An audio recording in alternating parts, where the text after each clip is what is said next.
Assalamualaikum warahmatullahi wabarakatuh. Shalom, Om Swastiastu, Namo Buddhaya, Salam Kebajikan. Kami dari kelompok 11 akan mempresentasikan hasil kerja kami mengenai resensi buku filsafat, definition, and language. Adapun anggota dari kelompok kami yang beranggotakan, yang pertama ada Stefani Matea Hanabel, lalu ada saya sendiri, Salventina Puspahardianti, dan Anissa Nurhamidah. Untuk materi selanjutnya akan disampaikan oleh rekan saya, Anissa Nurhamidah. Dipersilakan. Baik, untuk materi pertama ini ada definition atau definisi. Boleh di next? Nah, istilah definisi ini seringkali kita jumpai dalam sebuah kalimat ataupun paragraf. Nah, definisi digunakan untuk menjelaskan, mendeskripsikan, atau menguraikan sesuatu baik itu kata, frasa, ataupun kalimat tertentu. Lalu ada struktur definisi. Nah, definisi terdiri dari dua bagian, yaitu definiendum atau istilah yang harus didefinisikan dan definiens atau yang mendefinisikan istilah. Hubungan definisi ini dilambangkan dengan notasi logis yaitu sama dengan DF. Ada contoh di sini yaitu segitiga sama dengan DF atau adalah bentuk geometris tertutup antara tiga garis lurus dan tiga sudut. Di mana segitiga di sini adalah definiendum dan bentuk geometris ini adalah defiens yang menjelaskan istilah dari definiendum. Lalu ada jenis definisi.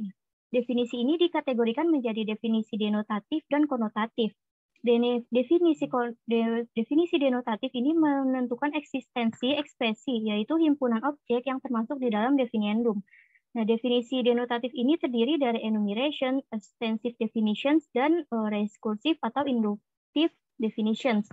Sedangkan definisi konotatif ini menggunakan intensitasnya, yaitu kriteria yang dengannya suatu objek dianggap sebagai milik himpunan dan ditentukan oleh definiendum. Jadi definisi konotatif ini terdiri dari synonymous definition, operational definition, dan definition by genus and difference.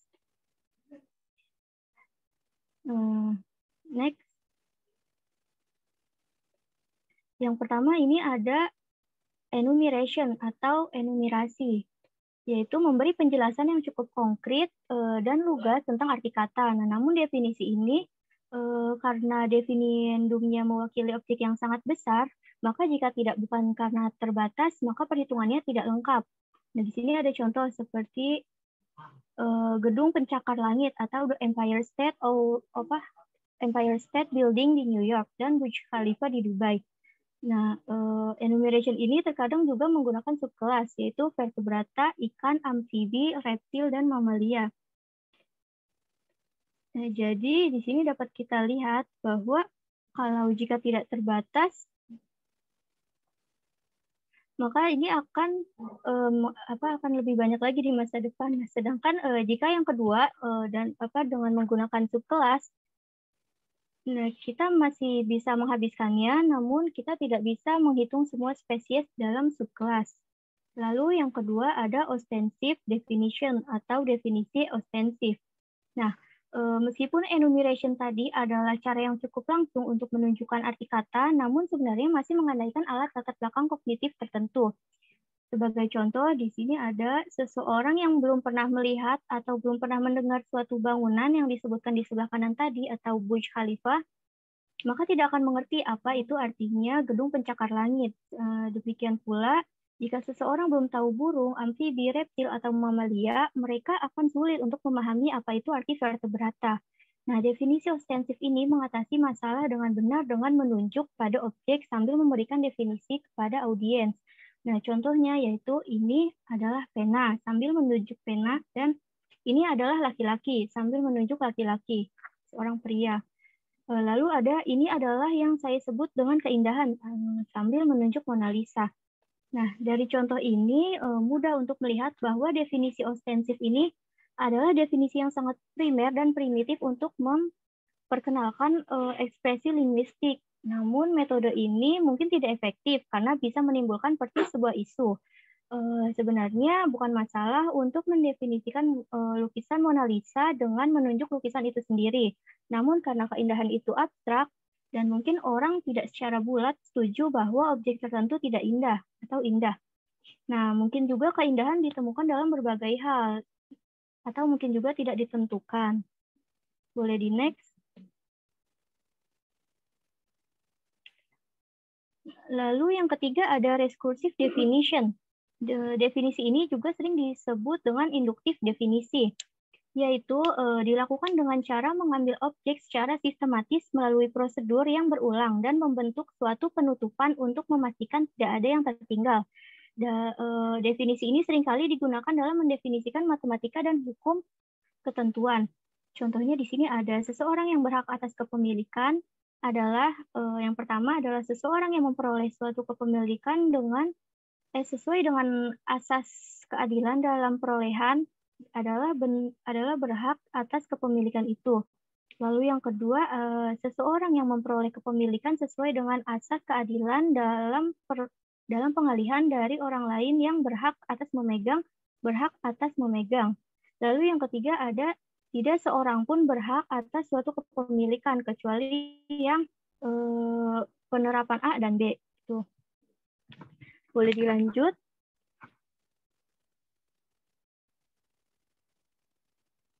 Nah, yang keempat ini ada synonymous definition. Definisi ini mendefinisikan sesuatu dengan memberikan istilah dengan arti yang sama atau sinonim. Definisi ini sering ditemukan dalam entry kamus, seperti besar sama dengan raksasa, saudara sama dengan saudara laki-laki ataupun perempuan, dan amigo dalam bahasa Spanyol adalah teman dalam bahasa Inggris. Cara ini cukup mudah dan efisien bermanfaat, tapi juga memiliki keterbatasan yang serius, karena banyak istilah yang tidak memiliki sinonim, atau mungkin ada, namun akan salah atau membingungkan dan untuk mengganti satu dengan yang lainnya. Apalagi metode ini hanya berfungsi jika definiens dipahami. Namun terkadang sinonim akan sama sulitnya untuk dipahami seperti definiendum itu sendiri. Nah, untuk contoh, seseorang yang tidak tahu arti raksasa, untuk menjelaskan besar oleh raksasa itu tidak akan membantu orang itu. Oke, boleh di next.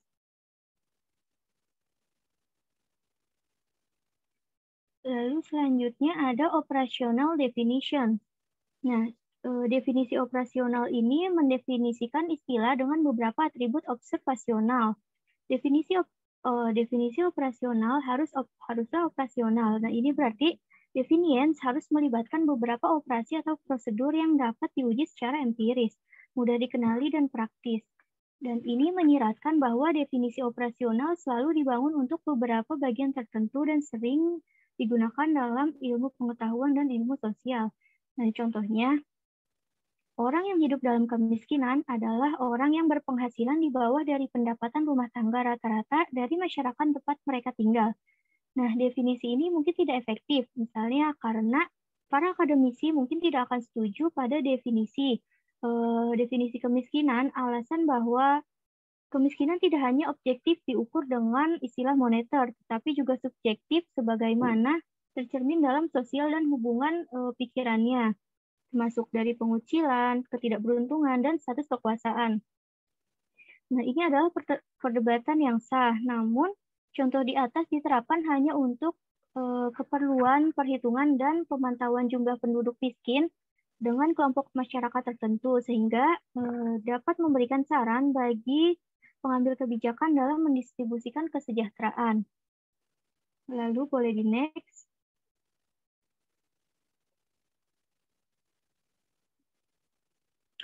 Nah, definisi yang terakhir yaitu definitions by genus and difference. Jenis definisi ini definisi yang paling banyak tersedia, karena definisi ini bekerja dengan mengidentifikasi kelompok yang lebih besar atau yang disebut genus menjadi milik definiendum. Definisi ini berfungsi karena sebagian besar objek memiliki atribut dan beberapa atribut ini bisa dianalisis menjadi lebih banyak atribut. Nah, dengan mendefinisikan genus, definisi ini membedakan definiendum dengan objek lain di dunia. Nah, hubungan antara kelompok yang lebih besar dan yang lebih kecil bisa digambarkan dengan genus dan spesies. Contohnya yaitu manusia adalah hewan yang berakal. Nah, contoh ini, hewan adalah genus dan manusia adalah spesies. Nah, metode definisi ini hanya berlaku untuk hal-hal yang memiliki atribut kompleks. Namun ada hal yang bisa hilang dan sederhana dan tidak dapat dianalisis dengan demikian, tidak dapat didefinisikan sebagai metode ini, seperti kebaikan moral, keadilan, dan pengetahuan. Lalu ada rules for definition by genus and difference. Nah, karena definisi genus and difference ini digunakan cukup luas, maka ada beberapa aturan untuk membantu kita menilai apakah definisi tersebut sudah baik atau belum. Nah, selain sebagai aturan praktis, hal ini berfungsi juga untuk alat penalaran kritis. Yang pertama itu ada definisi harus menyatakan atribut esensial spesies. Nah, yang dimaksud di sini adalah definisi harus memperjelas makna dengan memberikan batasan yang jelas untuk membedakan apa saja yang termasuk dan tidak termasuk dalam golongannya. Definisi semakin jelas, maka semakin baik. Nah, oleh karena itu, sebaiknya definisi harus diidentifikasi secara unik. Nah, bahkan terkadang para ilmuwan, ahli logika, filsuf, dan orang beragama mungkin percaya bahwa ada esensi di masing-masing hal, dan apa yang mereka maksud dengan esensi ini berbeda-beda. Nah, sebagai contoh, di sini ada meja adalah contoh satu, meja adalah perabot rumah tangga dengan bagian atas yang rata dan dengan lebih dari satu kaki. Menyediakan permukaan atas yang rata untuk makan, menulis, atau bekerja. Lalu ada contoh yang kedua, meja adalah perabot rumah tangga yang biasanya berbentuk persegi panjang dan terbuat dari kayu. Nah, contoh tadi yang pertama itu mungkin lebih baik karena selain merangkap fungsi meja, selain melihat sebagai pandangan, ini juga menangkap sebagai fungsi meja ya.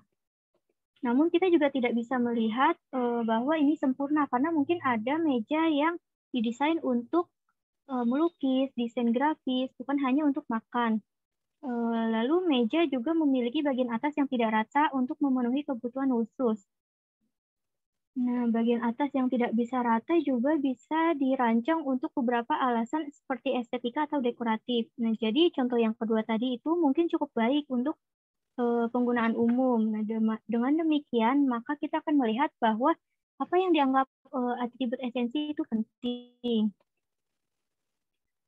Lalu yang kedua ada definisi tidak boleh terlalu luas atau tidak boleh terlalu sempit. Nah, sebuah definisi ini terlalu luas jika definiens mencakup lebih dari sekedar definiendum. Lalu definisi terlalu sempit apabila definiens mengecualikan sesuatu yang seharusnya menjadi bagian dari definiendum. Nah, yang jadi masalah di sini hanyalah ruang lingkup. Jadi contoh yang pertama itu ada taksi adalah kendaraan darat. Lalu yang kedua, manusia adalah hewan yang mengerti teori relativitas. Lalu yang ketiga ada manusia adalah berkaki dua tanpa bulu dengan kuku lebar. Nah, contoh tadi yang pertama itu terlalu luas karena kendaraan darat itu bukan hanya taksi saja, tapi ada motor, ada sepeda, mobil, dan lain-lain. Lalu contoh yang kedua tadi, memang tidak banyak manusia yang memahami teori relativitas Einstein, namun ini menjadi terlalu sempit. Lalu contoh yang ketiga tadi, definisi ini yang diberikan Plato ini terlalu luas dan terlalu sempit. Definisinya terlalu luas karena yang berkaki dua tanpa bulu bukan hanya manusia, bukan manusia. Nah, jika definisi ini bagus, maka ketika kita mencabut semua bulu dari ayam atau burung unta dan kukunya makhluk itu akan menjadi manusia. Nah, definisinya juga terlalu sempit karena menurutnya jika manusia mengalami patah kaki atau kuku yang pendek misalnya, ini akan diartikan sebagai bukan manusia karena sudah tidak sesuai dengan definisi lagi. Jadi definisi ini tidak boleh terlalu luas dan tidak boleh terlalu sempit untuk menghindari kesalahpahaman. Lalu yang ketiga, definisi tidak boleh melingkar.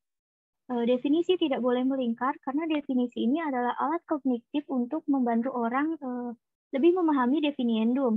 Definisi yang melingkar tentu tidak akan menambah pengetahuan dan hanya menyebabkan kebingungan.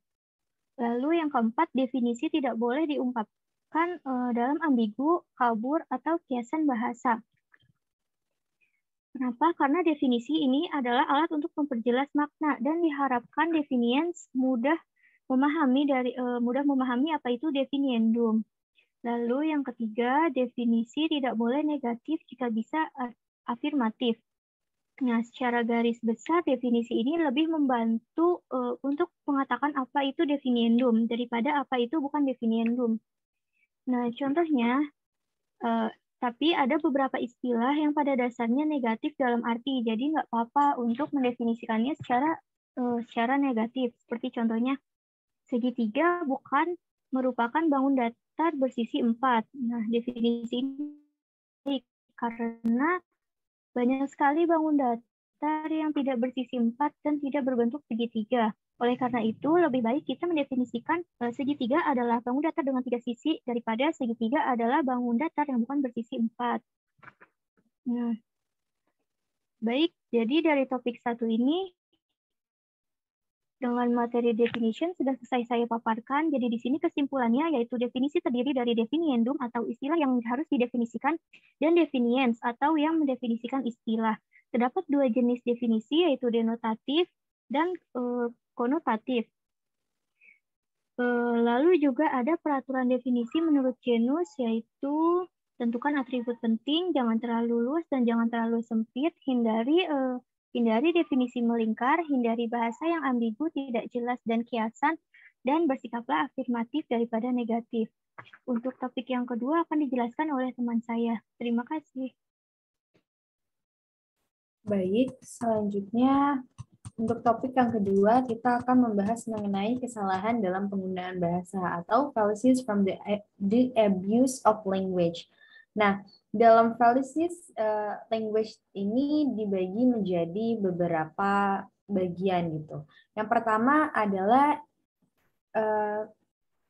equivocation, di mana equivocation ini adalah kekeliruan ekivokasi yang terjadi ketika kata ataupun frasa yang sama digunakan dengan 2 makna atau lebih gitu, secara sengaja maupun tidak.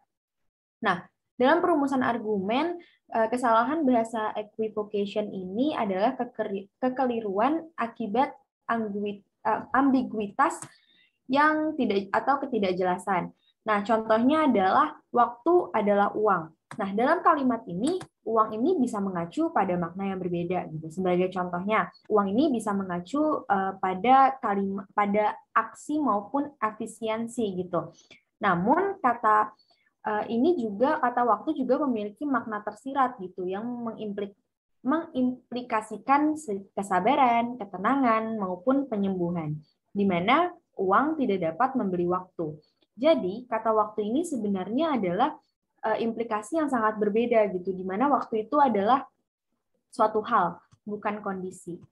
Yang kedua adalah fallacies of language amphiboly. Nah, amphiboly ini terjadi ketika satu statement dalam argumen memiliki lebih dari satu arti, di mana amphiboly ini disebabkan karena adanya ambiguitas sintaksin dalam grammar atau tata bahasa. Jadi misalkan kata today. Nah, kata today ini kan mengacu kepada kalimat yang hari ini gitu ya. Jika mengatakan hari ini seperti it is cold today pada tanggal 5 Februari, nah nanti di tanggal 6 Februari kata tersebut tuh menjadi it was cold yesterday, di mana ada penyesuaian situasi dan kondisi gitu pada grammarnya. Nah, contoh lain ini juga mengacu kepada kata-kata situasi atau kata tempat seperti sekarang, kemudian, besok, ataupun kata ganti seperti saya, aku, kamu, dia, dan juga lokasi. Nah, yang ketiga ada aksen. Nah, aksen ini kesalahan penggunaan bahasa yang mengacu pada pergeseran makna karena ada penekanan pada aksen. Jadi, penekanan pada aksen ini bisa mengacu kepada penalaran yang salah gitu oleh suatu subjek. Contohnya, katanya si A, kita tidak boleh mengatakan hal buruk tentang teman kita. Kenapa kamu membicarakan hal buruk tentang John? Lalu kata si B, karena John bukan teman kita. Nah, kata implisit dari percakapan ini adalah perbedaan paham antara si A dan si B. Mungkin si A mengatakan bahwa John adalah teman kita, gitu, temannya, teman A dan B. Sedangkan si B tidak menganggap bahwa John adalah temannya. Dan di sini adanya perbedaan penalaran gitu ya mengenai John adalah teman si A atau si B melalui penekanan aksen. Nah, yang keempat, dalam penggunaan bahasa juga ada yang disebut dengan slippery slope argument. Nah, argumen yang berpotensi bencana dalam tanda kutip, di mana argumen ini tuh mengacu pada ketidakjelasan yang secara keliru untuk keuntungan penalaran. Jadi contohnya seperti ini. Mengejutkan melihat pakaian orang saat ini. Kemarin aku lihat wanita muda mengenakan pakaian dengan pergelangan kaki yang terlihat. Hari ini aku melihat wanita memakai rok mini. Mungkin besok semua orang akan berjalan dengan telanjang. Nah, kesalahan berpikir atau kesalahan argumen ini tidak memang berdasarkan pada fakta. Namun prediksi yang disimpulkan dalam skala besar itu tidak bisa disimpulkan berdasarkan isu-isu kecil subjektivitas yang berbeda. Jadinya sesuatu bisa jadi tidak seburuk dari apa yang diklaim ataupun bisa jadi lebih buruk daripada yang diklaim. Selanjutnya ada false dichotomy atau false dilemma. Nah, false dichotomy ataupun false dilemma ini menyimpulkan dua kesimpulan di mana di lain sisi ada kemungkinan lain gitu. Jadi contoh gini, ada kata-kata, jika kamu makan terlalu banyak, kamu bisa mati kekenyangan. Kalau kamu makan terlalu sedikit, kamu akan mati kelaparan. Tidak peduli seberapa banyak kamu makan, kamu akan mati. Di mana di situ ada dua kesimpulan, yaitu kalau kamu makan terlalu banyak, kamu bakal mati. Kalau kamu makan terlalu sedikit, kamu juga bakal mati. Namun, hal ini menjadi suatu kesalahan berpikir di mana argumen-argumen ataupun hal tersebut menutup kemungkinan-kemungkinan yang terjadi gitu ketika kamu makan terlalu banyak maupun makan terlalu dingin, walaupun makan ataupun makan terlalu sedikit gitu. Kayak contohnya, mungkin aja kalau kamu makan terlalu banyak, kamu bisa terkena obesitas ataupun kamu bisa terkena gula, diabetes ataupun dan lain-lain gitu. Jadi dalam false dichotomy atau false dilemma ini menyimpulkan dua kesimpulan yang tidak melihat kemungkinan-kemungkinan lain gitu.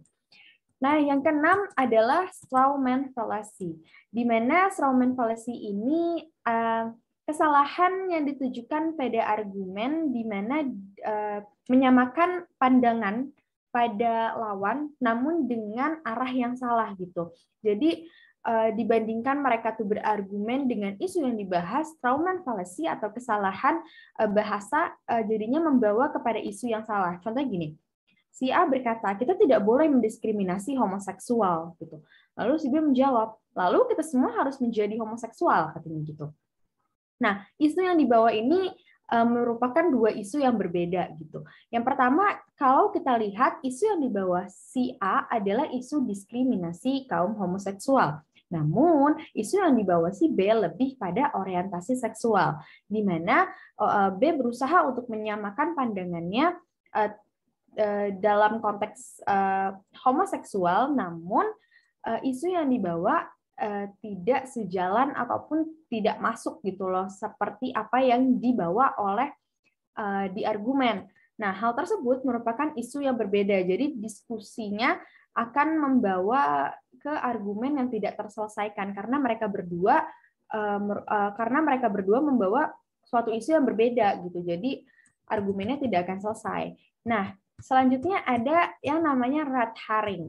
Kalau misalkan strawman fallacy ini dia menyamakan pandangannya kepada satu subjek namun dengan cara yang salah atau membawa isu yang berbeda, nah red herring ini di mana kesalahan bahasa di mana satu subjek ini mengubah atau mengalihkan topik pembicaraan ke masalah yang lain gitu. Jadi contohnya kayak reporter. Bagaimana kabinet menanggapi pertanyaan anggota parlemen yang mengklaim tunjangan untuk hiburan pribadi? Lalu juru bicara kabinet mengatakan, ada masalah yang lebih mendesak saat ini. Bolehkah kita berbicara tentang pemotongan anggaran pendidikan? Nah, pertanyaan yang diajukan dan jawaban yang diberikan itu tidak selaras. Jadi di mana isunya ini dibawa jauh gitu dari pembahasan. Selanjutnya ada composition yang ke-8. Nah, composition ini terjadi ketika yang ketika A, satu alasan kesalahan dari salah satu atribut ke semua atribut, satu alasan kesalahan dari individual atribut menjadi atribut kolektif gitu. Jadi suatu isu-isu atau suatu cara berpikir kecil itu jadi digeneralisasi pada semua pemikiran kolektif. Jadi setiap pemain bola, sebagai contoh ya, setiap pemain bola di All-Star Team adalah pemain yang bagus. Jadi tim mereka adalah tim yang bagus. Nah, kesalahan berpikir ini terjadi karena adanya argumen general yang mewakili argumen dari part-part kecil. Nah, pemikiran itu terkadang salah karena beberapa hal tidak berarti sama gitu di individu maupun kolektif. Sebagai contoh, dalam contoh ini mengatakan setiap pemain bola di All-Star adalah pemain yang bagus. Namun, tidak semua orang memiliki standar dan juga kriteria yang sama seperti itu. Nah, yang terakhir adalah division. Division ini adalah kebalikan dari yang kita bahas composition. Jadi di division ini adalah suatu permasalahan atau suatu argumen general yang mewakili identitas part-part atau kolektif. Nah, terjadi karena adanya A, satu alasan kesalahan general menjadi alasan kecil, yang B, satu alasan kesalahan dari total kolektif identitas menjadi entitas atribut individu. Sebagai contoh, USA adalah negara kaya, jadi tidak ada orang miskin yang tinggal di USA. Nah, jadi pemikiran dalam argumen ini tuh tentu saja gitu ya bisa dikatakan salah karena pengukuran kekayaan suatu negara itu berbeda gitu dari individual. Mungkin kalau individual kita mengukur kekayaan hanya dari pemasukan maupun pengeluaran suatu individu. Namun kalau misalkan dari negara itu akan pemikirannya bisa kayak di GDP, rata-rata pemasukan rumahan, pengukuran keuntungan negara, dan lain-lain. Dan bisa kita ketahui bahwa USA ini memiliki gap yang cukup besar gitu ya antara orang kaya dan orang miskin. Selanjutnya ada fallacies of relevance. Jadi fallacies of relevance ini adalah kesalahan dalam penggunaan bahasa gitu, di mana keadaannya tidak relevan dengan konklusi gitu, jadi tidak bisa menciptakan kebenaran. Dalam fallacies of relevance itu dibagi 3, ada fallacies of appeal, fallacies about premises and conclusion, dan ada fallacies induction. Lalu yang pertama adalah fallacies of appeal. Nah, fallacies of appeal ini dibagi 2, yaitu fallacies appeal to ignorance, di mana kesalahan ini mengacu pada argumen yang menjadi benar walaupun dasarnya tidak dipastikan bisa benar ataupun salah gitu. Contohnya, Tuhan itu ada. Kenapa? Karena jika Tuhan tidak ada, seseorang akan tahu. Namun tidak ada yang menyangkal bahwa Tuhan itu ada. Jadi Tuhan itu ada. Nah, eksistensi Tuhan di sini ini mengacu pada kesalahan berpikir di mana Tuhan itu tidak pernah dibuktikan gitu secara general bahwa ada ataupun tidak. Jadi kesimpulan dalam appeal to ignorance menarik pada kesimpulan yang salah karena sesuatu hal itu tidak pernah dibuktikan benar maupun salah. Lalu ada appeal to inappropriate authority, di mana argumen ini tidak ada klaim yang sah atas otoritas dalam masalah yang dihadapi. Gitu. Jadi sebagai contohnya, secara moral kita tidak salah menindas kelemahan. Bukankah Darwin menunjukkan bahwa evolusi bergantung pada kelangsungan hidup yang terkuat? Ini adalah masalah orang lemah itu sendiri karena tidak bisa bertahan. Nah, dalam argumen ini dapat dikonstruksikan menjadi menurut Darwin, evolusi bergantung pada survival of the fittest. Yang kedua, yang lemah tidak cocok untuk bertahan hidup, lalu oleh karena itu yang lemah tidak akan bertahan dalam evolusi, dan oleh yang karena itu yang lemah harus ditindak. Nah, argumen ini tidak ada yang klaim bahwa apakah teori Darwin ini memang sebuah otoritas yang sah bahwa manusia ini memang tumbuh ataupun berevolusi gitu. Selanjutnya ada appeal to common practice, di mana appeal to common practice ini mengacu pada pandangan yang universal pada kebenaran ataupun relevansinya gitu. Jadi pada contohnya adalah bagaimana Anda bisa mendukung perbudakan gitu. Semua yang berpikiran progresif, semua berpikiran progresif akan berpikir itu adalah salah. Nah, di sini adalah premis yang pertama adalah orang yang berpikiran progresif berpikir bahwa perbudakan itu salah. Jadi perbudakan itu salah. Nah, premis ini tidak mengarah gitu. Jadi tidak mengarah ke 3 kecuali premis tersebut akan ditambahkan gitu. Yang dimana jika semua orang yang berpikir maju akan berpikir X. Namun bermasalah, namun dalam premis kedua bermasalah dan kemungkinan salah bukanlah apalah perbudakan itu sendiri gitu. Jadi kesimpulan ini dapat dipastikan salah. Selanjutnya akan dilanjutkan oleh rekan saya, Stefani. Oke, selanjutnya itu ada appeal to emotion. Di sini appeal to emotion itu adalah kekeliruan yang terjadi ketika penalaran yang dicermati itu diganti dengan sesuatu yang menciptakan antusiasme dan dukungan emosional. Nah, ada beberapa poin di bawahnya, itu ada yang pertama appeal to pity yang merupakan kekeliruan karena adanya rasa belas kasih untuk tujuan lain yang hendak didapatkan.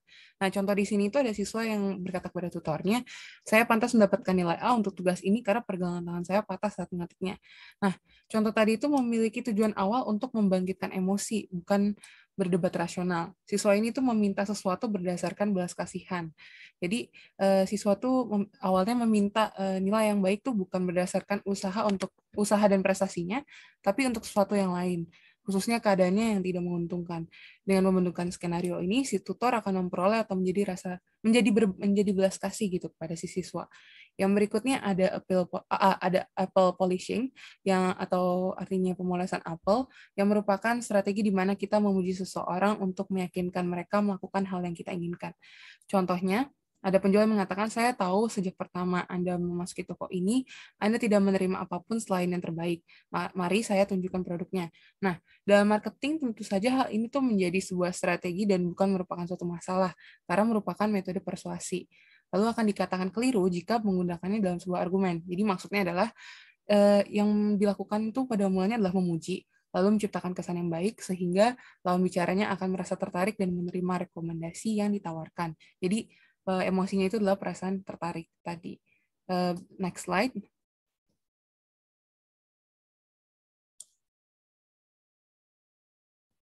Yang berikutnya itu ada groupthink fallacies. Kekeliruan yang menarik emosi karena seorang pemikir dapat menggantikan kebanggaan keanggotaan dalam kelompok dengan alasan untuk mendukung kebijakan kelompok.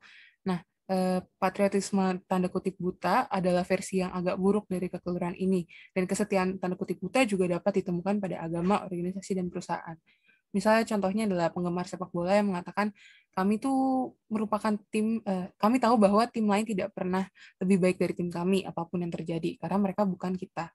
Jadi pada kasus ini yang terjadi adalah adanya salah penalaran yang berangkat dari perasaan bangga anggota yang berlebih dan menjadi sebuah kekeliruan. Menurut para penggemar, tim kesukaan mereka adalah tim yang terbaik, baik apapun yang terjadi. Lalu berikutnya ada appeal to force atau argumentum ad baculum, yang merupakan kekeliruan yang argumentasinya berangkat dari suatu kepentingan yang dapat berasal dari kelompok yang memiliki kekuatan untuk memaksa, tidak termasuk dalam diskusi rasional karena rasional dan kekerasan maupun ancaman dapat dilakukan secara halus. Contohnya nih, ada seorang anak milik perusahaan percetakan, dia mengancam, saya yakin Anda tidak akan mempublikasi cerita tentang kekerasan saya. Ayah saya memberi 20% pendapatan iklannya kepada Anda. Dan editor menjawab, tentu saja, karena berita tersebut tidak layak untuk dipublikasikan.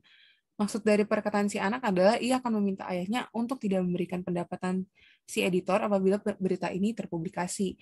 Padahal layak atau tidaknya ya suatu berita itu karena penilaian profesional, bukan penjualan bisnis atau kepentingan pribadi. Walaupun tersirat saat diucapkan, tapi hal yang dikatakan orang tadi merupakan suatu ancaman.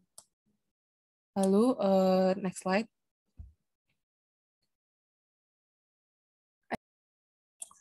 Oke, jadi yang selanjutnya ada argumen against the person atau argumentum ad hominem, yang dalam bahasa Latin tuh artinya adalah to the man. Lalu terlepas dari argumen itu benar atau tidak, seharusnya tidak menyerang subjeknya. Contohnya ada beberapa poin, yaitu ada yang pertama ada abusive ad hominem, yang disebut sebagai kesalahan genetik karena membawa asal-usul idenya, bukan membahas tentang kebenaran isinya. Jadi yang dilakukan tuh adalah mencemarkan nama baiknya, mendiskreditkan atau memojokkan mereka. Lalu yang kedua ada circumstantial ad hominem yang menyerang situasi personal dari lawan. Jadi contohnya adalah tidak ingin berargumen karena dengan si A karena menganut ideologi yang berbeda. Lalu yang ketiga ada tu quoque atau yutu yang artinya seseorang tuh mencoba untuk mendiskreditkan, mengajukan atau mencemooh pandangan lawan dengan menunjukkan bahwa lawan tidak selalu bertindak berdasarkan itu. Tetapi fakta bahwa seorang tidak konsisten tidak berarti bahwa apa yang dia katakan itu salah. Nah, contoh di sini adalah apa yang Mary katakan tentang astronomi Johannes Kepler tentang tahun 1600 pasti banyak sampah itu dipertanyakan apakah Anda menyadari bahwa dia baru berusia 14 tahun. Nah, terlepas dari benar atau tidaknya suatu opini atau fakta yang diutarakan, sebenarnya hal tersebut tidak bergantung pada latar belakang orang tersebut, baik umurnya, gender, pendidikan, dan lain-lain. Stigma, prasangka, stereotip itu dapat dengan mudah dibentuk di bawah proses persepsi yang sama. Format umumnya adalah seseorang ini memiliki unsur negatif dalam dirinya, jadi pendapat atau keyakinannya itu terbantahkan. Kemungkinan pertama adalah pendapat kita yang bias atau prasangka yang telah dipengaruhi oleh keyakinan tertentu. Bahkan ketika kita berperilaku sesuai persepsi kita, hal ini belum tentu menjadi suatu pembenaran bahwa persepsi kita benar. Next slide.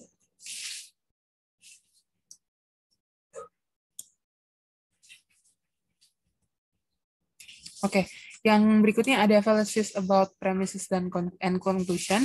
Yang menjadi kekeliruan pada premis dan kesimpulan adalah bagaimana premis dan kesimpulan tidak terkait secara tepat dalam struktur.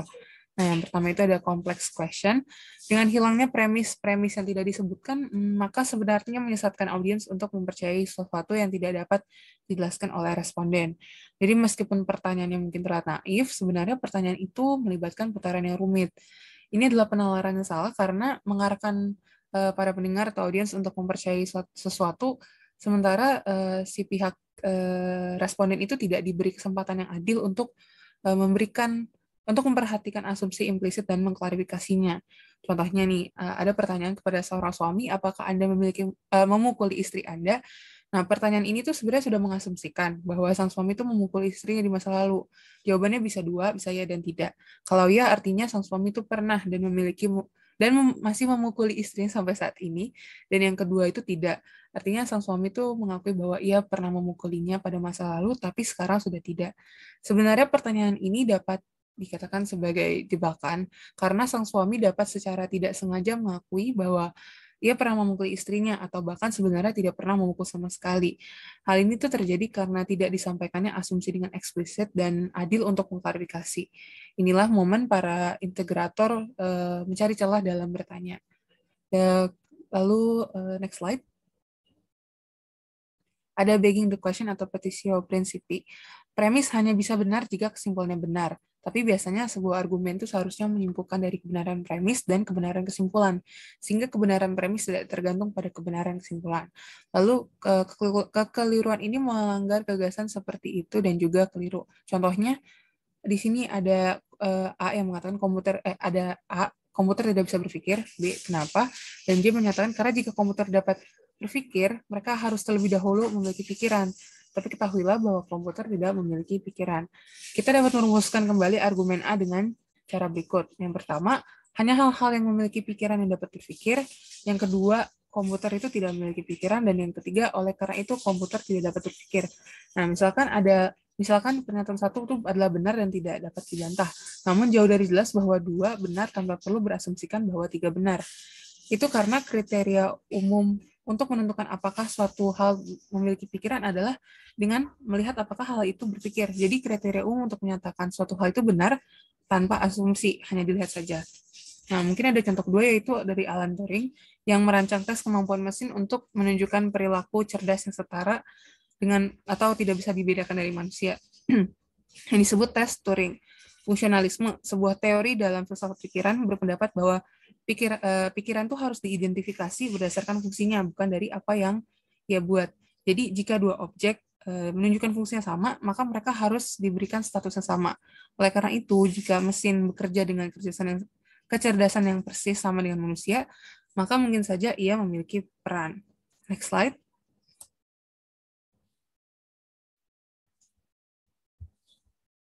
Yang berikutnya ada circular argument.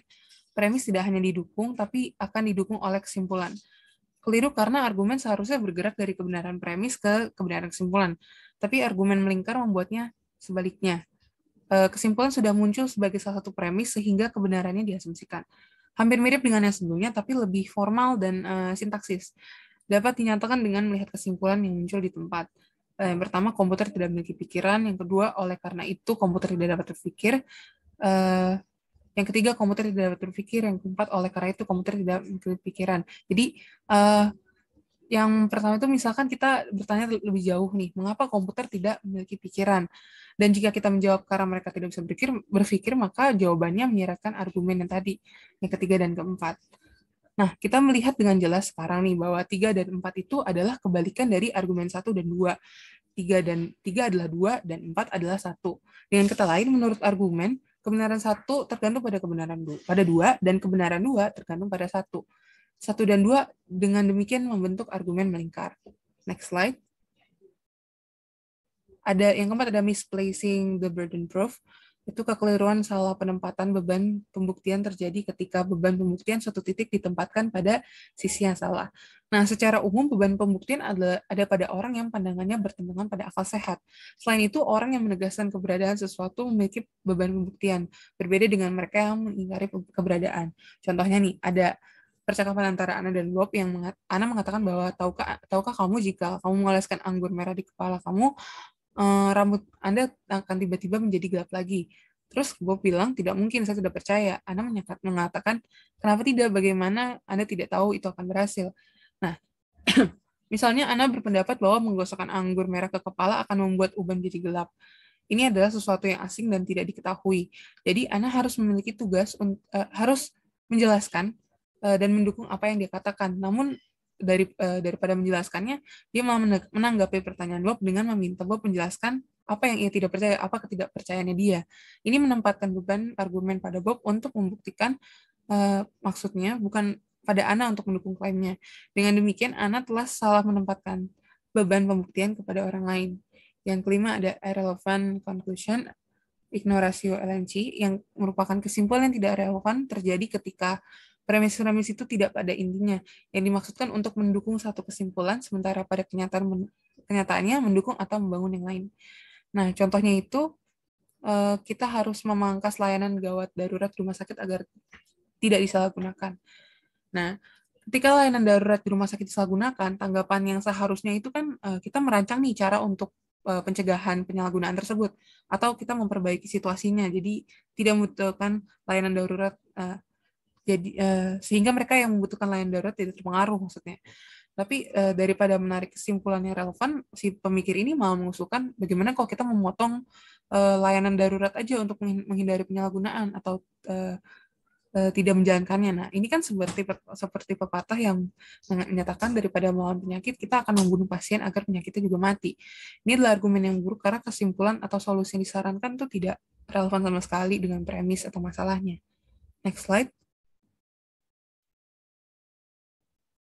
Nah, berikutnya itu yang ketiga ada fallacious induction. Kategori terakhir merupakan kekeliruan yang menyangkut induksi. Argumen deduktif yang valid memiliki kesimpulan yang didukung sepenuhnya oleh premis-premis, yaitu jika premis-premisnya benar dan argumennya valid, maka kesimpulannya dijamin benar. Namun dalam induksi, kesimpulan dari suatu induksi itu hanya didukung sebagian oleh premis-premis, di mana jika premis-premisnya benar, kesimpulannya kemungkinan besar benar. Contohnya dari deduksi, Socrates adalah manusia. Semua manusia adalah makhluk hidup. Jadi Socrates adalah makhluk hidup. Yang berikutnya ada contoh induksi generalisasi induktif. Semua pelanggan yang disurvei puas terhadap produk. Jadi semua pelanggan puas terhadap produk. Yang berikutnya ada contoh induksi silogisme induktif yang kebanyakan mahasiswa menentang pemotongan anggaran pendidikan di jenjang yang lebih tinggi. Sebastian adalah mahasiswa, jadi Sebastian menentang anggaran pendidikan di jenjang yang lebih tinggi. Semua induksi tidak valid, namun mereka masih dapat dibedakan sebagai argumen yang kuat dan lemah. Yaitu apakah kesimpulannya sangat mungkin benar atau agak tidak mungkin jika premisnya benar. Dalam contoh di atas, mungkin seperti contoh di atas, mungkin semakin besar jumlah dan keragaman pelanggan yang disurvei, semakin tinggi kemungkinan kesimpulan itu benar. Demikian pula, semakin besar jumlah mahasiswa yang menentang pemotongan anggaran dan semakin Sebastian sebagai seorang mahasiswa, maka semakin besar kemungkinan dia juga menentang pemotongan anggaran. Induksi yang salah menyangkut induksi yang lemah, sehingga kesimpulannya kemungkinan tidak akan mengikuti. Mereka berbeda dari komposisi dan pembagian karena yang terakhir disebabkan oleh ambiguitas dari istilah yang diterapkan pada sebagian dan keseluruhan. Sedangkan induksi yang salah fokusnya hanya pada kekuatan hubungan antara premis dan kesimpulan. Next slide. Ada 3 di sini. Yang pertama itu ada hasty generalization yang merupakan kekeliruan generalisasi tergesa-gesa terjadi ketika seseorang bergerak terlalu ceroboh atau cepat dari satu kasus ke generalisasi kasus yang tidak dapat dipertahankan. Contohnya, pasien kesehatan mental kasar. Kami sering mendengar pemberitaannya di TV, drama, dan berita, benar kan? Nah, generalisasi adalah argumen yang kejadiannya itu dari khusus ke pola umum. Sebuah generalisasi itu baik-baik aja sebenarnya kalau didukung dengan sejumlah besar insiden, dan insiden tersebut tuh mewakili semua insiden. Misalnya mencakup berbagai macam dalam populasi. Sebenarnya ada sangat sedikit pasien jiwa kekerasan yang dilaporkan di media dibandingkan dengan jumlah pasien jiwa tanpa kekerasan yang sangat besar. Tapi yang terakhir cenderung diabaikan atau dilupakan. Sedangkan yang pertama tuh mempertahankan dan meminta perhatian orang. Oleh karena itu, generalisasi ini tuh terlalu tergesa-gesa dan tidak dapat diandalkan. Lalu berikutnya ada accident. Ini sebenarnya merupakan kebalikan dari generalisasi tergesa-gesa tadi. Nah, mungkin lebih jelas dengan contoh. Ada orang-orang ada pernyataan seperti berikut. Orang-orang harus menepati janjinya kan. Aku meminjamkan David pisauku. Nah, jadi David itu harus menepati janjinya untuk mengembalikan pisau tersebut sehingga si aku ini bisa menusuk tetanggaku dengan itu. Nah, contoh kedua, banyak orang kaya yang tinggal di Amerika. Bill Gates tinggal di Amerika, jadi dia kaya. Nah, dari contoh ini menepati janji itu tuh benar, tapi di sini tuh dijadikan sebagai kekerasan ya. Itu tidak benar. Nah, mirip walaupun memang banyak orang yang mirip seperti yang kedua, walaupun memang banyak orang kaya yang tinggal di Amerika, itu tidak mengartikan bahwa seseorang tuh menjadi kaya hanya karena mereka tinggal di Amerika. Kesimpulan yang ditarik salah karena melibatkan penerapan pernyataan umum yang tidak tepat. Ada hubungan antara pernyataan umum dan insiden individu. Itu akan menjadikan kecelakaan kontingen bahwa mereka tuh begitu terkait daripada memiliki hubungan yang diperlukan atau intrinsik. Yang ketiga ada false cause atau kekeliruan di mana seseorang memperlakukan suatu penyebab yang bukan penyebab aslinya. Contohnya nih, setiap kali David melihat kucing hitam sebelum masuk di kasino, ia akan kalah. Jadi jika ia melihat kucing hitam, dia akan kalah. Jadi si kucing hitam ini menjadi penyebab. Nah, kehadiran kucing hitam itu merupakan suatu hal yang acak atau yang kita mungkin nggak duga-duga kan. Dengan David kalah tuh yang bisa disimpulkan adalah dengan korelasi statistik sebenarnya. Contoh lainnya mungkin kayak gini, dilemparkannya koin dan secara tidak sengaja berturut-turut menampilkan sisi angka, bukan burung Garuda misalnya. Hal ini tidak memberikan pengaruh apa-apa terhadap hasil pelemparan berikutnya karena kedua sisi itu memiliki kesempatan yang sama. Baik, mungkin slide selanjutnya. Nah, berikut tadi adalah paparan dari kelompok kami dan di sini mungkin ada penutupnya, yaitu definisi dari definiendum itu adalah atau istilah yang harus didefinisikan, dan definiens yang merupakan mendefinisikan istilah. 5 peraturan definisi menurut Genus yaitu tentang atribut penting, jangan terlalu luas dan jangan terlalu sempit, hindari definisi melingkar, hindari bahasa yang ambigu, dan bersikaplah afirmatif. Nah, yang kedua ada fallacies from the abuse of language, merupakan kesalahan ketika premis tidak relevan dengan konklusi sehingga tidak bisa menerapkan kebenarannya. Oke, terima kasih. Saya kembalikan kepada moderator.